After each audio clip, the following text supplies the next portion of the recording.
My dear student, welcome back to SRK online chemistry classes. बेटा देखो, हम लोगों को देखना क्या है कि हम लोग BSc थर्ड ईयर की क्लास में आज हम लोग BSc थर्ड ईयर की क्लास में पढ़ने चल रहे हैं। जैसे आर्गेनो लिथियम भी पढ़ लिए थे, आर्गेनो मैग्नीशियम भी पढ़ लिए थे और आर्गेनो जिंक की भी स्टडी कर लिए हैं। अब बेटा हमें पढ़ना क्या है, आज की डेट में हम BSc थर्ड ईयर में क्या पढ़ेंगे,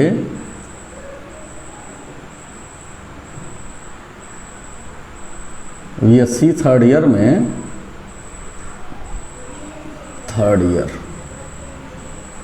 BSc थर्ड ईयर में बेटा हम क्या पढ़ेंगे, एक आर्गेनोमेटलिक कंपाउंड पढ़ेंगे और उस आर्गेनोमेटलिक कंपाउंड का नाम क्या है, उसका नाम है बेटा जो है आर्गेनो सल्फर कंपाउंड। उसका नाम क्या है, आर्गेनो सल्फर कंपाउंड।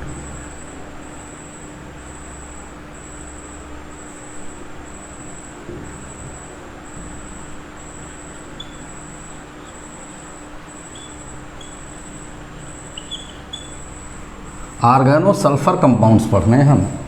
आर्गेनो सल्फर कंपाउंड्स बेटा हैं क्या, हमें ये देखना है कि आर्गेनो सल्फर्स के विषय में जब भी सल्फ़र जो है ये कार्बन के साथ बॉन्डिंग करता है तो उसको आर्गेनो सल्फर कंपाउंड बोलते हैं। अच्छा, इसको आर्गेनो आपके सिलेबस में BSc थर्ड ईयर के सिलेबस में जैसे आर्गेनोमेटलिक कंपाउंड आप डालेंगे तो आर्गेनोमेटलिक के बाद जो है सल्फ़र को लिखा गया, लेकिन इसको सेपरेट करके लिखा गया क्योंकि वो मेटालिक प्रॉपर्टी इसमें नहीं होती है। जो मेटालिक प्रॉपर्टी आप लोगों ने इससे पहले पढ़ा है, इसलिए इसको सेपरेट किया गया। इसका मतलब मेटालिक प्रॉपर्टी से इससे कुछ लेना देना नहीं है, इसलिए इसको सेपरेट लिखा गया। अच्छा, सेपरेट क्यों लिखा गया? आर्गेनो सल्फर से पहले बेटा जैसे आर्गेनो सल्फर कंपाउंड्स हमें पढ़ना, तो उससे पहले तो ये जानना मस्ट है कि सल्फ़र क्या होते हैं और सल्फ़र की प्रॉपर्टी हमें मालूम करना मस्ट है, और सल्फ़र किस किस स्टेट में पाया जाता है सबसे मस्ट है ये जानना बेटा। बहुत इम्पॉर्टेंट टर्म्स हैं। देखते क्या हैं, देखते हम ये हैं कि सल्फ़र जो है ऑक्टा एटॉमिक मॉलिक्यूलर फॉर्म में एग्जिस्ट करता है। सबसे इम्पॉर्टेंट ये है कि जो सल्फ़र होता है बेटा, sulphur already exist in form of S8। तो सबसे मस्ट तो हमें ये जानना है कि सल्फ़र जो है ऑक्टा एटॉमिक फॉर्म में एग्जिस्ट करता है। सबसे इम्पॉर्टेंट बातें तो ये है। अब हमें इसमें आगे फिर क्या देखना, इसको हमें जोड़ना है केवल एक सल्फ़र। ये चीज़ें हैं, सल्फ़र बहुत स्टेबल होता है, मैक्सिमम स्टेबिलिटी इसी फॉर्म में होती है। अच्छा, आप लोगों ने छोटे क्लास में पढ़ा होगा कि जो ये सल्फ़र का फॉर्म होता है वो बेटा इस तरह से होता है। हो सकता है आप लोगों ने पढ़ा हो। वो कैसा होता है, वो इस तरह से सल्फ़र का फॉर्म होता है बेटा, इस तरह से सल्फ़र का फॉर्म होता है, इस तरह से बेटा सल्फ़र का फॉर्म होता है। ये तो 2 2 4 2 6 2 8 ये सल्फ़र का फॉर्म है। और इसको देखिए 2 2 4 2 6 2 8 इस तरह से हम देखते हैं कि सल्फ़र एग्जिस्ट करता है, और इसको हम बोलते हैं क्राउन शिफ्ट।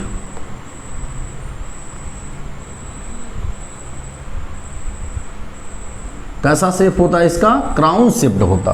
तो सबसे मस्ट जानना यह है कि सल्फ़र का जो स्ट्रक्चर होता है वो ये होता है, या सेट का स्ट्रक्चर और क्राउन शिफ्ट में होता है। ये जानना आपको बहुत मस्ट है। और ये जो डिस्टेंस होती है अप्रॉक्सीमेट में 2.40 पिकोमीटर डिस्टेंस होता है। और नियर अबाउट में जो ये बॉन्ड एंगल होती है बेटा, ये जो नियरली बॉन्ड एंगल होती है वो 107 डिग्री के नियरेस्ट होती है।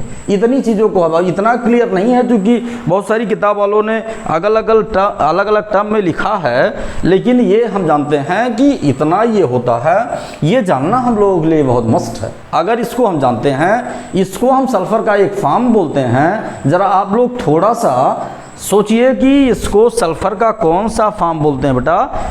ये आपको देखना है। तो देखते क्या है, इसको बेटा बोलते हैं जो है रॉम्बिक सल्फर।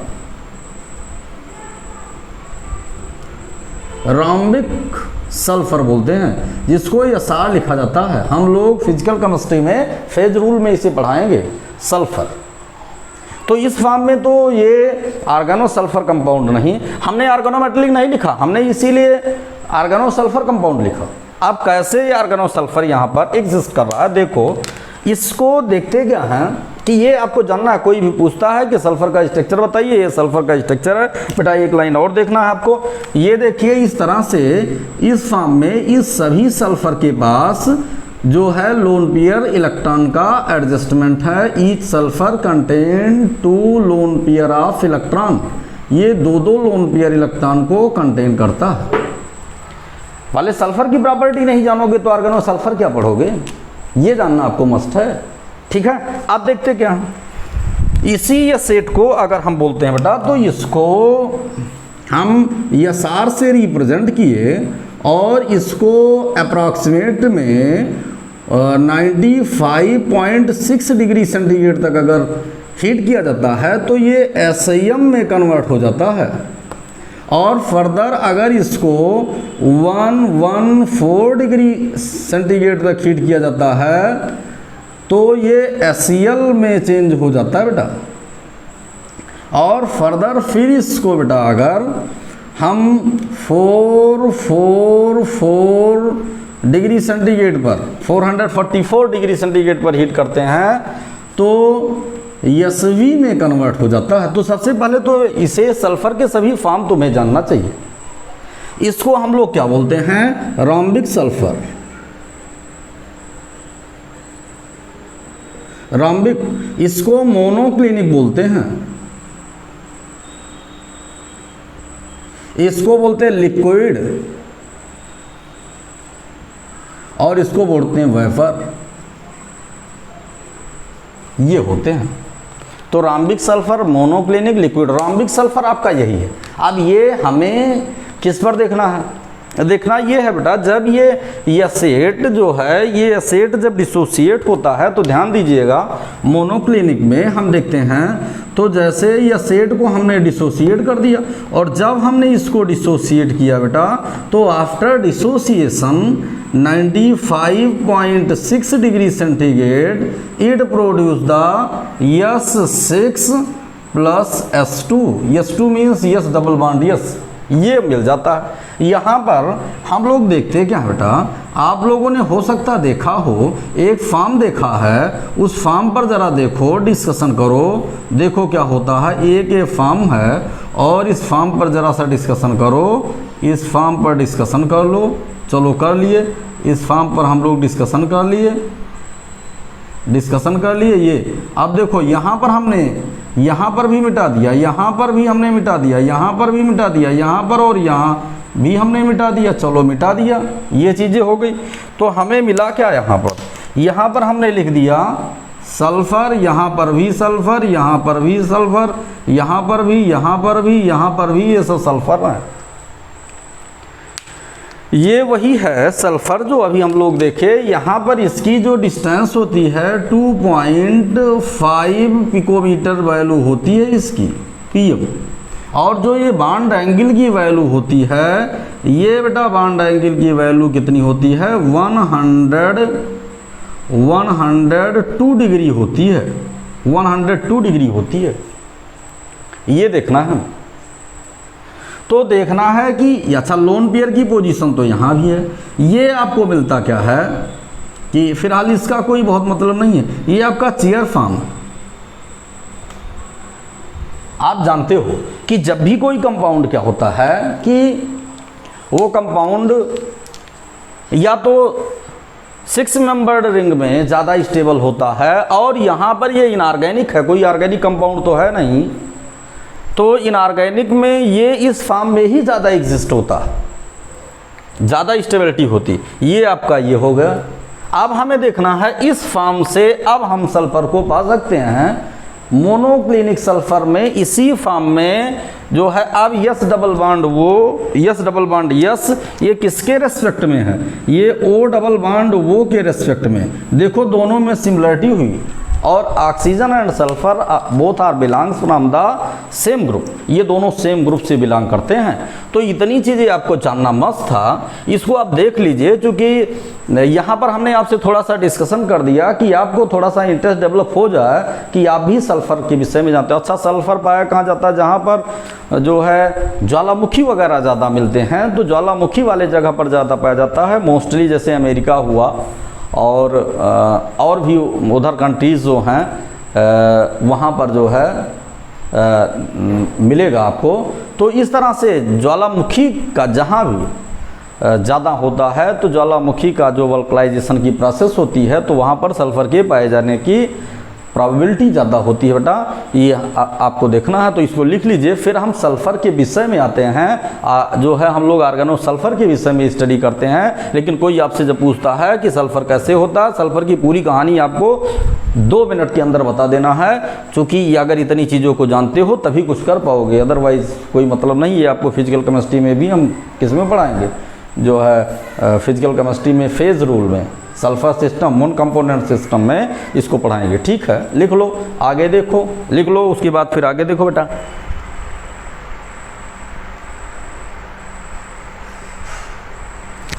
अब देखो हम लोगों को देखना क्या है, हम जानते हैं all of the properties of the any elements are depends upon the, all of the properties of the any elements are depends upon the electronic configuration of the element. Basically क्या होता है कि बैलेंस सेल इलेक्ट्रॉनिक कॉन्फ़िगरेशन पर उसकी सारी property निर्भर करती। सबसे पहले हम लोग सल्फर का इलेक्ट्रॉनिक विन्यास क्यों न कर लें। देखो जैसे हमने क्या किया, हमने लिख दिया सल्फर, और सल्फर को लिखने के बाद हमने लिख दिया नियान, और नियान को लिखने के बाद फिर हमने क्या लिख दिया, हमने लिख दिया जो है यहाँ पर आगे बढ़े, और आगे बढ़ने के बाद हमने लिख दिया 3s2 और 3p4, 3s2 3p4, ये हमारा इलेक्ट्रॉनिक कॉन्फ़िगरेशन होगा। देख लिया जाए अब आगे।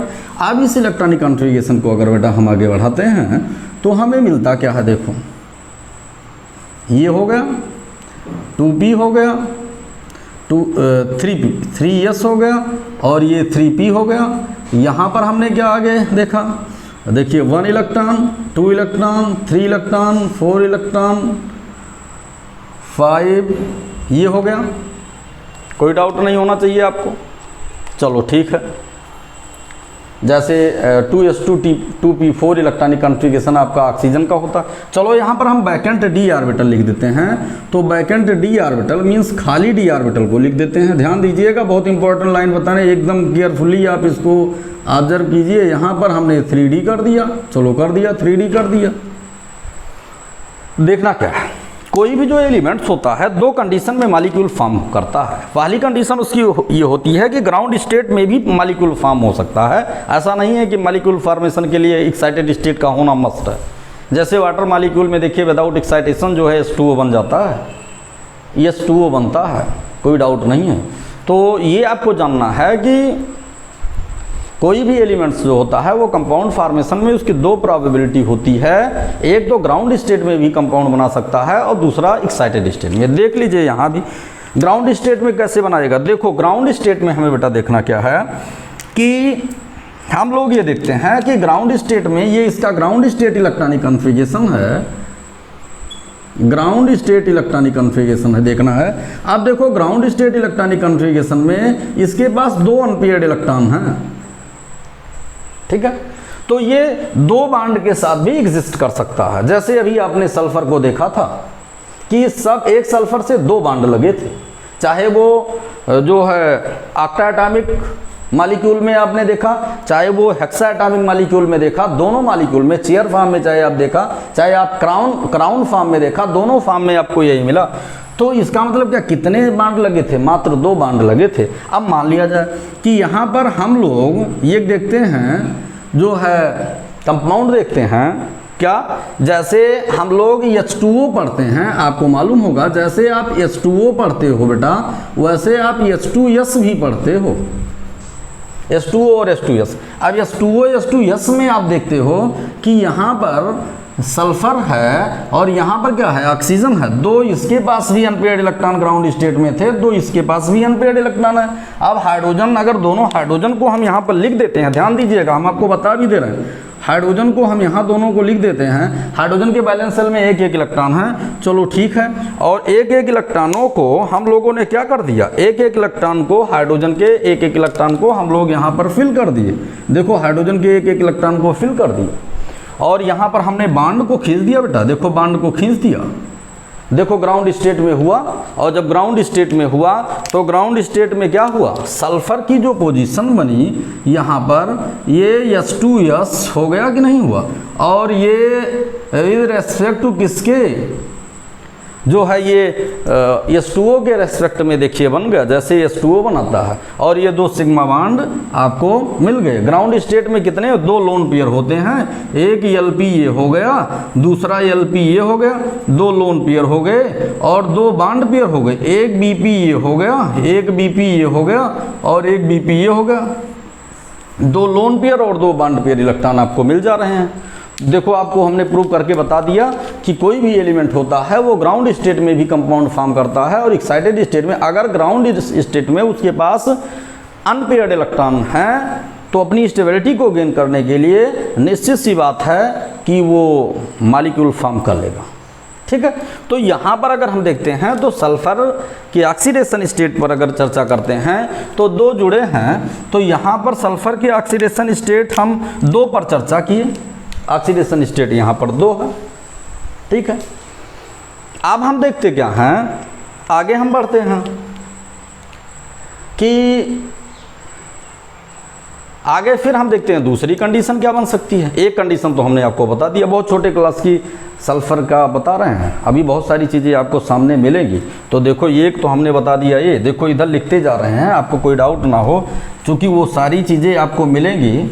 अब फिर हम दूसरी स्टेज देखते हैं। देखो यहाँ पर हम H2S को लिख दे रहे हैं कि तुम लोग देखो H2S को हम यहाँ पर लिख दिए, कि मतलब क्या हुआ कि सल्फर दो बॉन्ड बना सकता है। लोग कहते हैं कि केमिस्ट्री में बड़ी प्रॉब्लम, कभी H2S बना लेता है, कभी SO2 बना लेता है, कभी CF6 बना लेता है। तो जब किसी सब्जेक्ट को सही से नहीं पढ़ोगे तो सारी सब्जेक्ट क्या ज़िंदगी ही टफ लगेगी।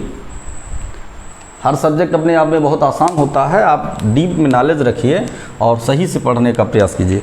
आगे हम देखते हैं क्या बेटा, आगे फिर हम सल्फ़र के विषय में आगे बढ़े। और जब हमने आगे जैसे फॉरवर्ड किए हम लोग, तो चलो ठीक है, इसका हम फर्स्ट जो है क्या देख लेते हैं, फर्स्ट एक्साइटेशन स्टेट देख लेते हैं बेटा। फर्स्ट एक्साइटेशन स्टेट हम सल्फ़र का देख लेते हैं। फर्स्ट एक्साइटेशन स्टेट का मतलब ये देखो, फर्स्ट एक्साइटेशन स्टेट हो गया। फर्स्ट एक्साइटेशन स्टेट में हमने बता दिया, देखो जैसे दो इलेक्ट्रॉन ये हो ही गए। अब देखो एक इलेक्ट्रॉन, ये दो इलेक्ट्रॉन यहाँ थे, एक इलेक्ट्रॉन यहाँ था, एक इलेक्ट्रॉन यहाँ था, ये इलेक्ट्रॉन एक्साइट करके यहाँ लेकर चले जाओ। देखो दो थे, तो यहाँ पर क्या हुआ कि इसको रहने दो, ये इसको यहाँ से एक्साइट करके लेकर चले गए। ठीक है, आप देखते हैं जैसे दो, जैसे यहाँ पर 1 2, हाँ यहाँ पर आपको 2 अनपेयर्ड इलेक्ट्रॉन थे। अब देखो फिर हमने क्या किया, एक इनको एक्साइट करके कहाँ ले गए, हम यहाँ पर ले गए। देखो हो गया, इसका मतलब इन दोनों को हम देखते हैं 1 2, ओहो हो, देखो इस तरह से बेटा, ये ऐसे यहाँ एक इलेक्ट्रॉन था ना, जैसे 2p4 था ना, तो 2p4 ध्यान दीजिएगा, ये 2p4 था, ये 2p4 था। 2p4 वाले इलेक्ट्रॉन को हम कहाँ लेकर गए, यहाँ लेकर चले गए। अब यहाँ पर फर्स्ट एक्साइटेशन यहाँ पर 3s3p और ये 3p और ये आपका 3d है। तो ये कौन सा एक्साइटेशन स्टेट हुआ, फर्स्ट एक्साइटेशन स्टेट हुआ। फर्स्ट एक्साइटेशन स्टेट में हम लोग क्या देखते हैं, फर्स्ट एक्साइटेशन स्टेट में एक एक इलेक्ट्रॉन हो गया। देखो हम लोग एक कंपाउंड देख रहे हैं, कौन सा कंपाउंड देख रहे हैं बेटा, देखो जैसे हम देख रहे हैं जो है C, यहाँ पर देखते हैं, यहाँ पर यह CF4, हम लोग क्या देख रहे हैं, यह 4 एक कंपाउंड देख रहे हैं, आपको मालूम हुआ होगा सी सा स्ट्रक्चर होता है। SCF4 को हम लोग देखते हैं, SCF4 का हम स्ट्रक्चर बना रहे हैं आपके सामने। जैसे यस कर दिए और ये आपको हमने ऐसे कर दिया, यफ कर दिया, यफ कर दिया, यफ कर दिया, यफ कर दिया, और ये आपका एक लोन पेयर इलेक्ट्रॉन हो गया। देखो ये SCF4 हमने कर दिया, तो देखो 4 सिग्मा बॉन्ड हो गए। अब देखिए इसमें फ्लोरीन के एक एटम इन्वॉल्व किए हैं, तो फ्लोरीन के अगर एक एटम इन्वॉल्व किए हैं तो फिर देखो बेटा ये क्या हो गया, फिर यहाँ पर 1 फ्लोरीन, 2 फ्लोरीन, 3 फ्लोरीन, 4 फ्लोरीन। तो इसका मतलब क्या हुआ, ये 4 फ्लोरीन लग गए, तो इसका मतलब ये SCF4 भी बनाता। तो यहाँ पर ऑक्सीडेशन स्टेट कितना था, 2 था। यहाँ पर ऑक्सीडेशन स्टेट कितना हो गया, यहाँ पर ऑक्सीडेशन स्टेट आपका 4 हो गया, यहाँ पर ऑक्सीडेशन स्टेट 4 हो गया। यहाँ पर इसकी इलेक्ट्रॉनिसिटी सल्फर की इससे ज़्यादा होती है तो -2 कर दिए, यहाँ पर आपका क्या हो गया, +4 हो गया। और यही जब इसको भी एक्साइट कर देते हो लास्ट में, आप एक्साइट, एक लोन पेयर इलेक्ट्रॉन यहाँ पर बचा है, जब आप इसको भी एक्साइट कर दोगे बेटा तो इसको एक्साइट करने के बाद यहाँ आ जाएगा। आप देखो यहाँ पर फिर आगे तुम्हें क्या मिलेगा, यहाँ पर हमने एक इलेक्ट्रॉन यहाँ कर दिया, एक इलेक्ट्रॉन को यहाँ कर दिया, ये देखो F हो गया, ये देखो F हो गया, और 1 सिग्मा, 2 सिग्मा, 3 सिग्मा, 4 सिग्मा, 5, ये आपका क्या हो गया, ये SCF6 हो गया। और ये SCF6 में आप जान रहे हो कि ऑक्टाहेड्रल स्ट्रक्चर होता है, तो इसका मतलब क्या है कि ये कंपाउंड आपको कौन सा मिल गया, आपको एक अगला कंपाउंड जो मिला वो SCF6 मिल रहा है। SCF6 कैसे मिल रहा है कि जैसे यस कर दिया हमने, उसके बाद जो है ऐसे कर दिया, देखो ऐसे कर दिया, और उसके बाद ऐसे कर दिया, उसके बाद ऐसे कर दिया, ये देखो SCF6 ऑक्टाहेड्रल स्ट्रक्चर आपको मिल गया। तो ये हमें पूरी, अब इसके अलावा तुम्हें नहीं मिलेगा कुछ। अभी तो हम सल्फ़र के कंपाउंड पर इतना ही, अभी ऑक्साइड वगैरह पर नहीं, ऑक्साइड से हमसे कोई मतलब। तो बेसिकली हमें मिनिमम इतनी चीज़ों को जानना है। अगर हम इतनी चीज़ों को जानते हैं तो फिर हमारे लिए कहीं कोई प्रॉब्लम होने की प्रोबेबिलिटी बहुत कम है। ये आप देखो, इसका मतलब अगर सल्फ़र 2 बांड बनाए तो भी हमें परेशानी नहीं होनी चाहिए, सल्फ़र 4 बांड बनाए तो भी हमें परेशानी नहीं होनी चाहिए, सल्फ़र 6 बांड बनाए तब भी परेशानी नहीं होनी चाहिए। इसके अलावा जब कोई बांड बनाए तब हमें परेशानी होनी चाहिए, ये आप लोग कन्फर्म जानिए। ये देखिए तीनों ये इलेक्ट्रॉनिक कॉन्फ़िगरेशन से हम लोग प्रूव किए। ग्राउंड स्टेट में 2 बांड बनाता है, फर्स्ट एक्साइटेशन स्टेट में 4 बांड बनाता है, सेकंड एक्साइटेशन स्टेट में 6 बांड बनाता है। तो 2 2 4 2 6, 2 दूनी 4 देखते हैं तो 2 का जो है अंतर है 2 2 4 2 6, इस तरह से हम ऐड करते चले जाते हैं। ये सल्फ़र के कंपाउंड हैं। अब देखो आगे हम देखते क्या, अब हम देखते हैं कि ऑर्गेनो सल्फ़र में तो कार्बन के साथ सल्फ़र कैसे एग्जिस्ट करता है, हमें ये देखना बेटा। तो कार्बन के साथ जो सल्फ़र एग्जिस्ट करता है ये कई फॉर्म में पाया जाता है। बेसिकली हमें जहाँ तक आइडिया है ये बेटा डाइमर और ट्राइमर फॉर्म में पाया जाता है, इतना कम से कम हमें जानना चाहिए। और बहुत सारे कंपाउंड्स भी मिलते हैं, अभी देखिएगा हम उस पर चर्चा भी करते हैं। चूँकि आप ये पहले ही जान लीजिए कि कार्बन के साथ अगर ऑक्सीजन जुड़कर मैक्सिमम नंबर ऑफ़ कंपाउंड बना सकता है तो सल्फ़र भी मैक्सिमम नंबर ऑफ़ कंपाउंड बना सकता है। लेकिन दोनों में डिफरेंस क्या है कि ऑक्सीजन के पास वैकेंट d ऑर्बिटल नहीं पाया जाता है, सल्फ़र के पास वैकेंट d ऑर्बिटल भी पाया जाता है। ऑक्सीजन की इलेक्ट्रॉनिसिटी ज़्यादा है, सल्फ़र की उतनी इलेक्ट्रॉनिसिटी नहीं है। ऑक्सीजन जो है हाइड्रोजन बॉन्ड का फॉर्मेशन करता है, सल्फ़र हाइड्रोजन बॉन्ड का फॉर्मेशन नहीं करता है। ये सारी सल्फ़र जो है 4 स्टेज में एग्जिस्ट करता है, राम्बिक, मोनोक्लिनिक, लिक्विड और वेपर स्टेट में करता है, जबकि ये ऐसा नहीं करता है। सल्फ़र की और एक होती है वो ऑक्टा एटॉमिक मॉलिक्यूल में एग्जिस्ट करता है, जबकि ऑक्सीजन डाई एटॉमिक और ट्राई एटॉमिक मीन्स O2 और O3 में ज़्यादा एग्जिस्ट करता है, ज़्यादा से ज़्यादा। ये चीज़ें हम देखते हैं। और मोर इलेक्ट्रोनेगेटिविटी होने के कारण इसकी जो बॉन्डिंग होती है थोड़ा सा ज़्यादा कंफर्टेबल बॉन्डिंग होती है with hydrogen and smaller size elements के साथ होता है, बस इतना सा अंतर है। बाकी जब उसी सेम फैमिली का है तो सेम प्रॉपर्टी सल्फ़र ज़रूर शो करेगा। इसमें आपको बहुत कुछ सोचना विचारना नहीं है कि केमिस्ट्री बड़ी टफ है, अब हम परेशान हैं, अब हम केमिस्ट्री कैसे पढ़ें। हाथ पांव सब फूल रहे हैं तो उससे कुछ होने जाने वाला नहीं। पढ़ने का कोई शॉर्टकट रास्ता नहीं बेटा, मेहनत से पढ़ो और आगे बढ़ो। देखो अब देखते क्या डाइमर और ट्राइमर की हम देखते हैं। तो जैसे हमने देखा क्या, हमने देखा सल्फर और ऐसे हमने क्या कर दिया और हमने सल्फर को कर दिया। जैसे देखो डाइमर की पहले हम लोग बात करते हैं और डाइमर में ब्रिजिंग बॉन्डिंग होती है। जैसे हमने कर दिया सी, हमने कर दिया बेटा सी, देख लो आर्गेनो सल्फर कंपाउंड, और हमने फिर कर दिया सी, हमने क्या कर दिया ऐसे कर दिया और हमने क्या कर दिया फिर ऐसे कर दिया। कार्बन की 2 वैलेंसी अपडेट हो गई। हमने यहाँ पर बेटा CH3 कर दिया, हमने यहाँ पर बेटा CH3 कर दिया, यहाँ पर बेटा हमने CH3 कर दिया, यहाँ पर CH3। इसीलिए हमने 2 बॉन्ड पहले आपको बता दी है कि आपको कोई डाउट ना हो। ये हमने कर दिया। फिर हमने क्या किया, यहाँ पर हमने क्या किया, यहाँ पर बेटा हमने सल्फर को बना दिया और यहाँ भी हमने सल्फर को बना दिया। सल्फर 2 बॉन्ड पर एग्जिस्ट करता ही है, उसमें तो कुछ पूछना जांचना नहीं है। अब ये सल्फर का एक बॉन्ड ये हो गया, सल्फर का एक बॉन्ड ये हो गया, सल्फर का एक बॉन्ड ये हो गया, सल्फर का एक बॉन्ड ये हो गया। देखो कार्बन की 4 वैलेंसी जब डेट है और ये कैसा हो गया, ये डाइमर हुआ कि नहीं, डाइमर हुआ कि नहीं, ये डाइमर है। और इसको हम देखते क्या हैं, ये ब्रिज कंपाउंड है।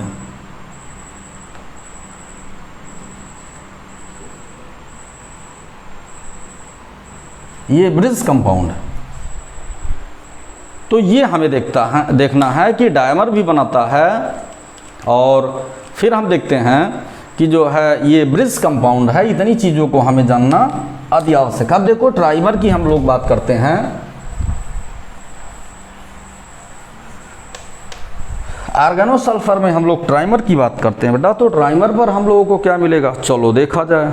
ट्राइमर पर यहाँ 2 पार्टिसिपेट किए थे, वहाँ 3 पार्टिसिपेट करेंगे।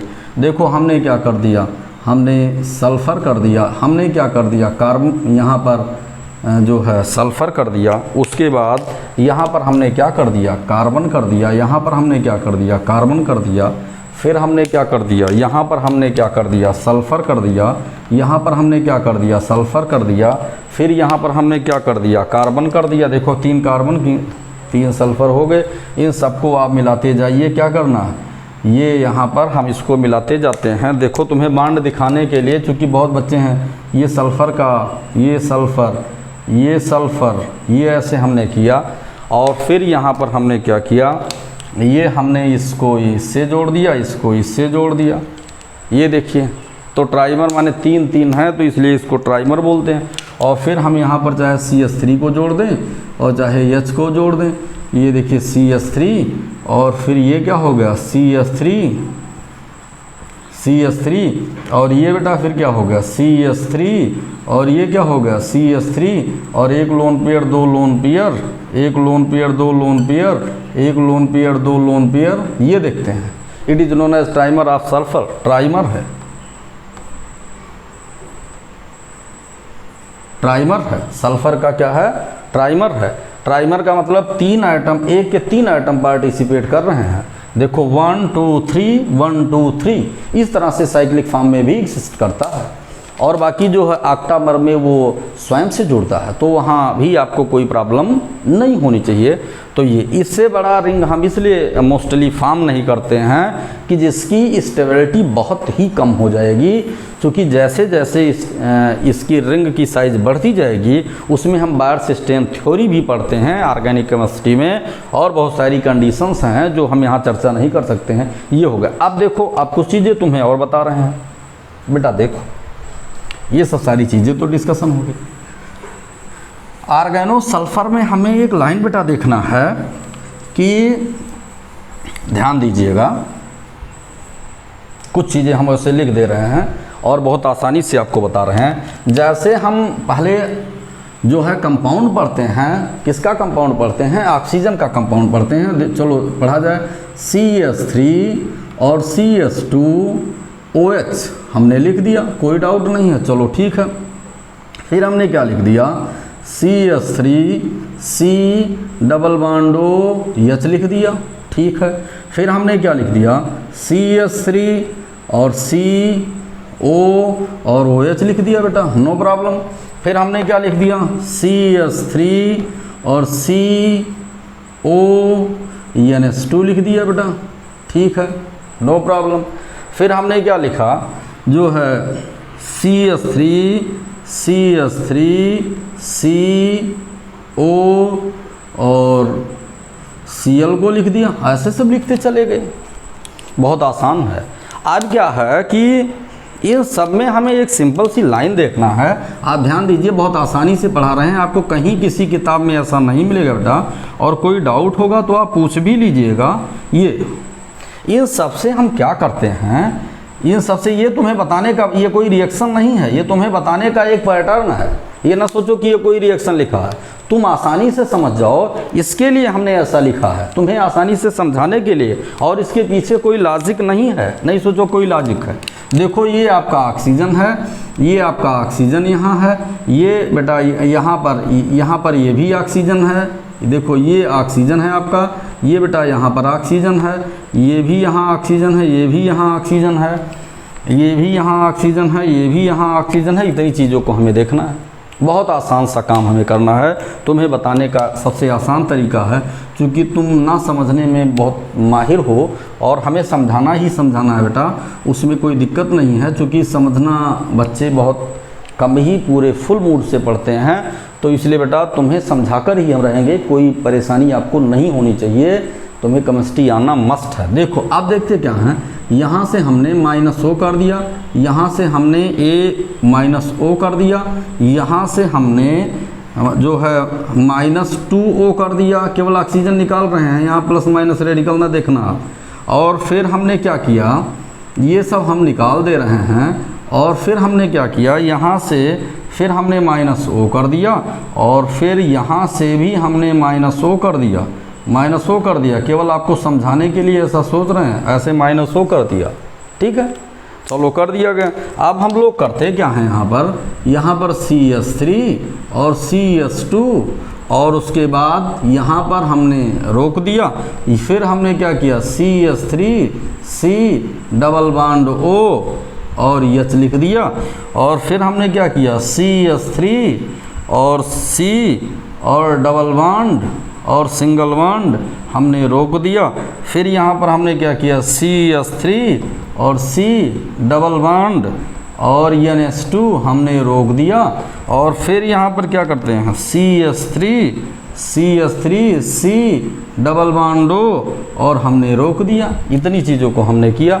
अब यहाँ पर हमें क्या करना है, यहाँ पर हमें ये करना है कि यहाँ पर हम ऑक्सीजन को हटा दिए हैं, तो यहाँ सल्फ़र, यहाँ सल्फ़र, यहाँ सल्फ़र, यहाँ सल्फ़र, यहाँ सल्फ़र, यहाँ सल्फ़र, ये सब सल्फ़र ही सल्फ़र हो गए।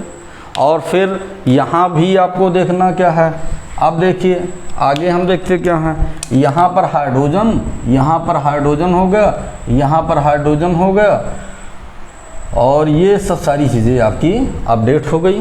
ये देखिए, तो ये ऑक्सीजन को निकालकर, चूँकि दोनों डाई वैलेंट की पोजीशन में है, तो जहाँ जहाँ हम ऑक्सीजन यूज करते हैं वहाँ वहाँ सल्फ़र को हम यूज कर सकते हैं। अब यहाँ पर जो है ऑक्सीजन था, और यहाँ पर हमें क्या मिला बेटा, यहाँ पर हमें एक डेरिवेटिव मिला, जिस डेरिवेटिव का नाम क्या है, थायो डेरिवेटिव। कैसा डेरिवेटिव है, इसको हम बोलते हैं बेटा थायो डेरिवेटिव। चूँकि ये सब थायो डेरिवेटिव हैं, ऐसे यही लिख देते हैं, विजिबिलिटी है, ये आपका थायो डेरिवेटिव।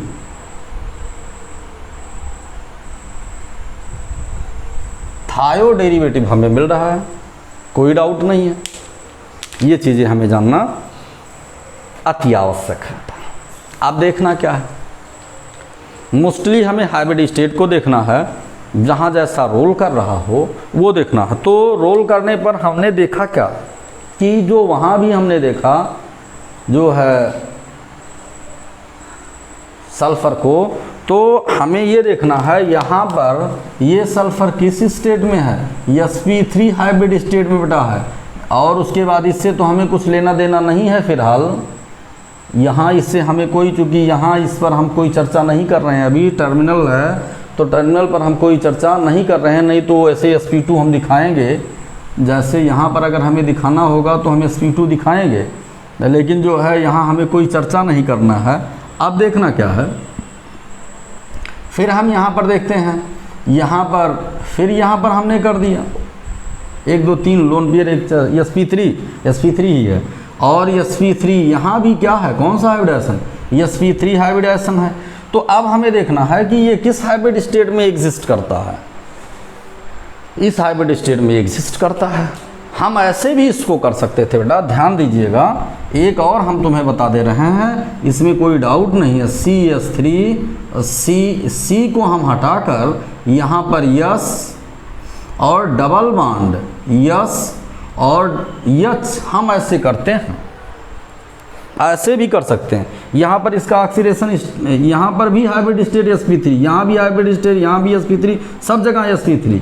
देखो 3 सिग्मा बॉन्ड हो गए और एक इसके पास लोन पेयर इलेक्ट्रॉन अभी बचा, 2 लोन पेयर इलेक्ट्रॉन थे, तो क्या हुआ, एक बॉन्ड फॉर्मेशन में तो कितना हुआ, यहाँ पर भी sp3 हाइब्रिड स्टेट है।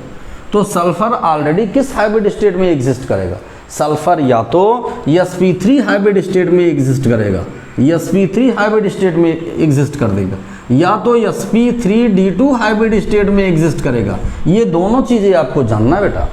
यहाँ देखो जितने भी सल्फर लिखे गए हैं, यहाँ से जितने भी सल्फर लिखे गए हैं, all of the sulphur are exist in sp3 oxidation state. तो ये थायो डेरिवेटिव बनाने के सबसे आसान, देखो ये जो है क्या हुआ, कौन से हो गए, यहाँ पर हमें देखना है ये सब सल्फर, आर्गेनोसल्फर क्या हुआ, आर्गेनोसल्फर का मतलब क्या है, कार्बन अटैच्ड विद सल्फर, हम क्या बोलेंगे, carbon attached with sulphur, carbon attached with sulphur, carbon attached with sulphur, carbon attached with sulphur, carbon attached with sulphur, carbon attached with sulphur, इसलिए इसको क्या बोलते हैं, आर्गेनोसल्फर कंपाउंड बोलते हैं। इन सब की स्टडी बेटा हमें करना है। अगर हम बताइए कि अगर 2 बॉन्ड और 4 बॉन्ड, हम 2 बॉन्ड 4 बॉन्ड 6 बॉन्ड अगर हम नहीं जाने तो हम कहीं कुछ कर नहीं सकते। और ये भी जानिएगा सल्फर से कभी भी 2 बॉन्ड होगा तो आपको sp3 हाइब्रिड स्टेट में आपको ऑलरेडी कंसीडर करना ही करना है, उसमें आपको कहीं कोई प्रॉब्लम नहीं होनी चाहिए। अब देखो हम लोग आगे बढ़ते हैं, इसको ज़रा नोट कर लो, तुम लोगों के लिए बहुत आसान होगा, इसको नोट कर लो, बहुत अच्छा लगेगा बेटा।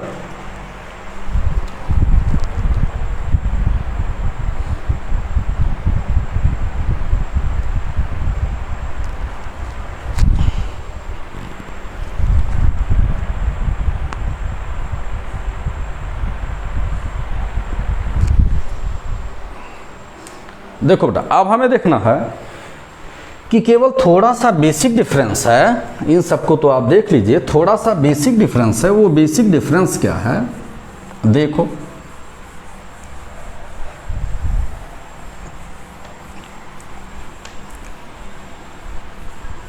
दोनों में थोड़ा सा हम डिफरेंस बता दे रहे हैं, फिर आगे बढ़ते हैं।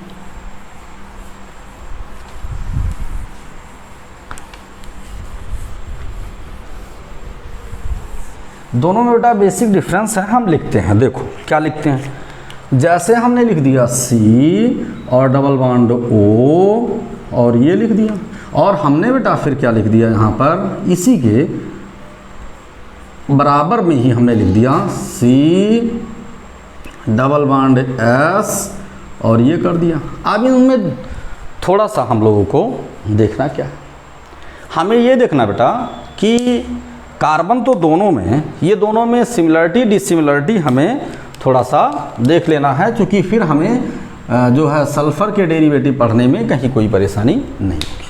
है क्या, यहाँ पर जो दोनों हैं, यहाँ पर जो दोनों कार्बन हैं, ये तो दोनों sp2 हाइब्रिड स्टेट में हैं, नो डाउट, ठीक। फिर हम देखते क्या हैं, फिर हम ये देखते हैं कि यहाँ अगर हम दोनों पर चर्चा करते हैं तो दोनों कार्बन इलेक्ट्रोफाइल की तरह बिहेव कर रहे हैं, बोथ आर इलेक्ट्रोफाइल। यहाँ पर फिर हम चर्चा करते हैं तो चर्चा करेंगे तो यहाँ पर हमें क्या मिलेगा बेटा, यहाँ पर हमें न्यूक्लियोफिलिक एडिशन रिएक्शन मिलेगा, एडिशन रिएक्शन मिलेगा, न्यूक्लियोफिलिक, इस कार्बन पर हमें क्या मिलेगा, न्यूक्लियोफिलिक एडिशन रिएक्शन मिलेगा। केवल हमें क्या देखना है कि जो इसकी पोलैरिटी है, ये जो है ये इसकी तुलना में क्या है, हाई पोलर है। इसकी तुलना में क्या है, हाई पोलर है, हाई पोलर है। ये इतना थोड़ा सा हमें डिफरेंस मिल रहा है कि ऑक्सीजन अगर कार्बन से जुड़ा है तो उसकी पोलरिटी ज़्यादा है। अब बेटा और आगे हमें क्या देखना है, आगे हमें ये देखना है, थोड़ा सा बेसिक डिफरेंस इसमें है कि यहाँ पर जो बॉन्डिंग है इन दोनों के बीच में पाई बॉन्डिंग जो है, ये बॉन्डिंग पी पाई और पी पाई बॉन्डिंग है, ये आपको जानना चाहिए। Because the p orbital of the carbon, because the p orbital of the carbon and the p orbital of the oxygen are sideways overlap with each other, then produce the pi bond।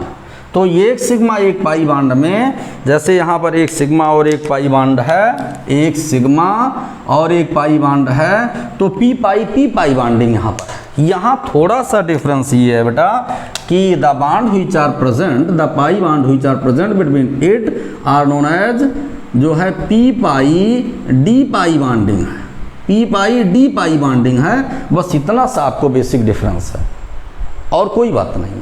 P pi D पाई क्या है, अभी देखिए यहाँ पर कौन सा excitation state यहाँ पर आया है, यहाँ पर ध्यान दीजिएगा, यहाँ पर जो एक्साइटेशन बॉन्डिंग किस एक्साइटेशन स्टेट में यहाँ पर हुआ है, यहाँ पर बेटा फर्स्ट एक्साइटेशन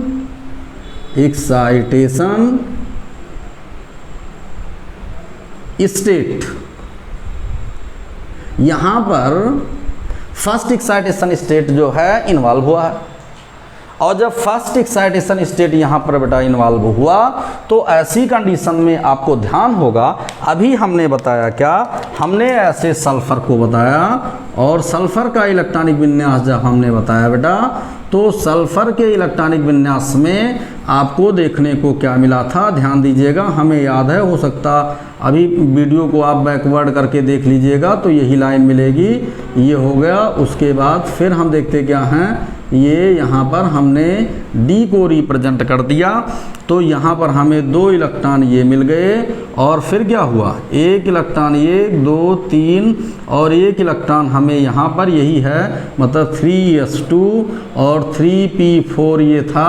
फिर क्या हुआ, ये इलेक्ट्रॉन एक्साइट होकर यहाँ चला गया था, यहाँ चला गया था, तो ये एक्साइट होकर जब यहाँ चला गया था तो हमें मिला क्या, हमें बेसिकली मिला क्या कि जैसे वो एक्साइट होकर वहाँ पर गया तो कितने जो है ये अनपेयर्ड इलेक्ट्रॉन हो गए, 4 अनपेयर्ड इलेक्ट्रॉन हो गए। तो ये 2 तो कार्बन के साथ सिग्मा बॉन्ड फॉर्मेशन में इन्वॉल्व कर लिए, ये 2 कार्बन के साथ सिग्मा बॉन्ड फॉर्मेशन में इन्वॉल्व हो गए। ये इसका एक ये जो सल्फर था, अब ये सल्फर का क्या हुआ, सल्फर को हम यहाँ लिख देते हैं, ऊपर लिख देते हैं, इसको हटाकर P4 को हम इधर लिख देते हैं। सल्फर का ये क्या हुआ, ये देखिए यहाँ पर तो ये कार्बन का 2 सिग्मा बॉन्ड फॉर्मेशन में इन्वॉल्व और सल्फर का एक बॉन्ड हम देखते हैं, ये एक बॉन्ड यहाँ पर ये है जो सिग्मा बॉन्ड फॉर्मेशन में इन्वॉल्व कर रहा है और एक बॉन्ड क्या है, ये पाई बॉन्ड फॉर्मेशन में इन्वॉल्व कर रहा है। तो ये कौन सा ऑर्बिटल है, जैसे हम देखते हैं ये जो है 3p4 हम लिख रहे हैं, 3p4, तो हम क्या कर रहे हैं, ये जो है p पाई d पाई, ये जो पाई बॉन्ड है ये p ऑर्बिटल है और d ऑर्बिटल है।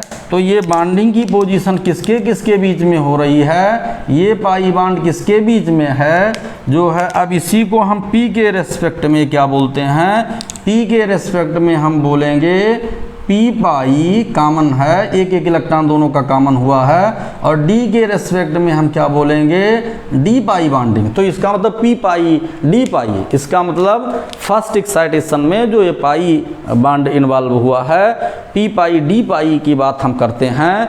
ये जानना मस्ट है हमें, और कुछ जानना मस्ट नहीं है, ठीक है। क्योंकि अगर हम कार्बन की, उधर हमने कार्बन नहीं लिखा, हम ऊपर कार्बन लिख सकते थे, कार्बन का एक इन्वॉल्व हुआ है, तो ये चीज़ें तो p पाई d पाई की पोजीशन आपको मिलती है, यहाँ आपको कोई परेशानी नहीं होनी चाहिए। अब देखो आगे हम देखते क्या है, तो फर्स्ट एक्साइटेशन पर हमें ये देखना है कि अगर पाई बॉन्डिंग होगी तो p पाई d पाई की बात हम करते हैं, और अगर वो सिग्मा होता तो सिग्मा में दो सिग्मा बॉन्ड फॉर्मेशन में कभी डी की कोई बात नहीं होगी, डी की कोई बात नहीं होगी। ये हम लोगों को जानना ज़्यादा से ज़्यादा मस्ट है। तो ये इतनी बातें बेटा हमने आपको बता दी। अब हम फर्दर फिर आगे बढ़ते हैं, तो आगे बढ़ने पर इन्हीं के विषय में हमें पढ़ना। तो ये बहुत सिंपल सी लाइन हमें जानना क्या है, हमें ये जानना है कि जितने ऑक्सीजन वाले रिएक्शन देते हैं, ऑक्सीजन जितने रिएक्शन देते हैं जो है ऑक्सीजन डेरिवेटिव ऑर्गेनिक कंपाउंड के 80% तो नहीं लेकिन 75% रिएक्शन वो देगा। लेकिन एक स्पेशल कंडीशन, एक स्पेसिफिक कंडीशन में उसकी बहुत ज़्यादा केमिस्ट्री नहीं है, ये जानना है, और वो कॉमन में देगा। चूँकि उतना रिएक्शन तो ये नहीं दे सकता है ये, इसीलिए अगर ऐसा होता तो ऑक्सीजन को, जैसे इसकी कोई अब सल्फ़र की बहुत अप्लीकेबिलिटी नहीं है, तो इस कंडीशन में इसीलिए ऑक्सीजन के रिएक्शन हमें ज़्यादा मिलते हैं और सल्फ़र के रिएक्शन हमें क्या मिलते हैं, कम मिलते हैं। तो बेटा इतना देखिएगा, कोई डाउट होगा तो फिर मान लीजिए कोई आपको कहीं सस्पेंस होगा, कहीं कोई प्रॉब्लम होगी तो आप अगर हमें इन्फॉर्म करोगे तो नेक्स्ट लेक्चर में हो सकता है हमारे आपके बीच में कोई जो है प्रॉब्लम ऐसी क्रिएट हो गई हो कि सस्पेंसिव भी में भी कुछ भी हो सकता है, तो उसको आप क्या करोगे, इमीडिएट इस पर डाल देना जो है 9919194630 पर, या 94,540 और 98,390 पर डाल देना, इन दोनों चार्जेस पर डाल देना। ठीक है, नो प्रॉब्लम। ठीक है, thanks a lot for watching my video.